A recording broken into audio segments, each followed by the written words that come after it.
5 বছর পর পর নির্বাচন, মরার উপর খাড়ার ঘা।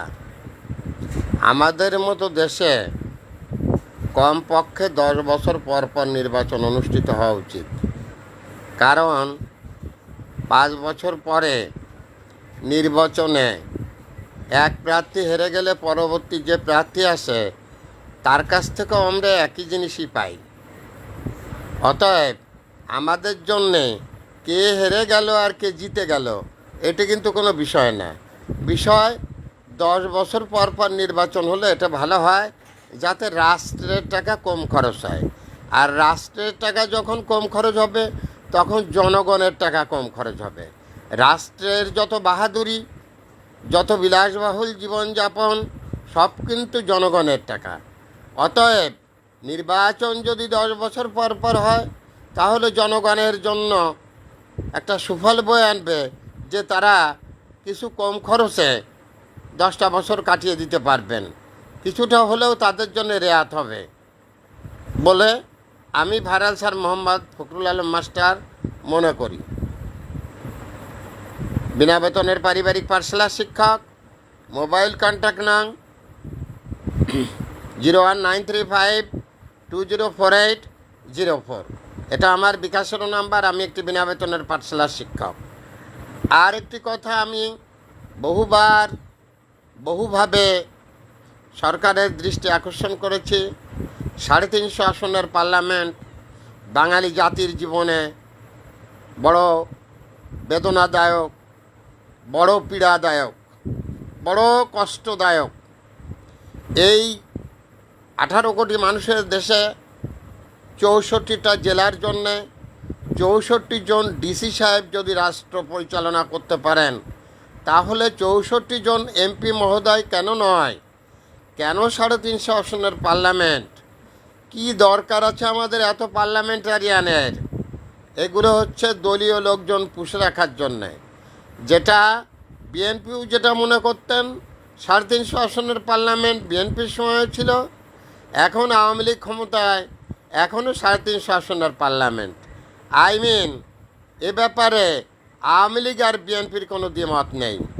মোর দেন যারা সুবিধাবাদী ভোগী, তারা, আপনি আওয়ামী লীগই বলেন আর বিএনপি বলেন, যাই বলেন না কেন, একই অবস্থায় অবস্থিত, সামান্য হেরফের, অপেক্ষাকৃত কম বেশি। তাই আমি মনে করি এদেশে 10 বছর পর পর নির্বাচন হওয়া ভালো। 5 বছর পর পর নির্বাচন হওয়া, রাষ্ট্রের যে পরিমাণ খরচ হয় এই খরচের টাকা দিতে হয় জনগণকে। অতএব জনগণের কাছে এই নির্বাচন 5 বছর পর পর যথেষ্ট গ্রহণযোগ্য না। So all are everybody, take my love, take my সালাম। মাননীয় প্রধানমন্ত্রীর কাছে সবিনয় নিবেদন জানিয়ে গেলাম, 350 আসনের পার্লামেন্ট আমাদের কোনো প্রয়োজন নেই। আমাদের জন্য 64 আসনের পার্লামেন্ট আনাপ। তাহলে কি হবে? এই যে এক একটা পার্লামেন্টারিয়ানের পিছনে যে টাকা খরচ, এই খরচটা যদি বেঁচে যায় তাহলে কি হবে? আমরা বাঁচব। আর মরবে কারা? যারা দলদারি করে এমপি হতে পারবে না, মরবে তারা। ক্ষতিগ্রস্ত তারা হবে, আমাদের কোনো ক্ষতি নেই। কারণ 350 আসনের পার্লামেন্ট আমাদের কোনো প্রয়োজন নেই। নট সো নেসেসিটি, কোনো প্রয়োজন নেই। এটা আমাদের কাঁধের উপর চাপিয়ে দেওয়া হয়েছে। তো আমি মনে করি মাননীয় প্রধানমন্ত্রী ব্যাপারটা একটু ভেবে দেখবেন।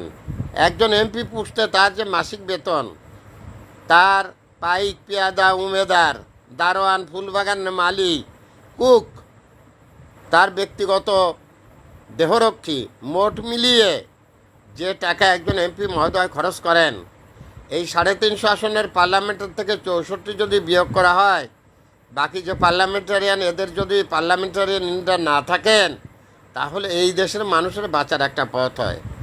এদেশে সবাই গরিবের বন্ধু হতে চায়। গরিবের বন্ধুর কোনো দরকার নেই। দেশের মানুষ যাতে গরিব না হয়, এই সিস্টেম বদলের রাজনীতি দরকার।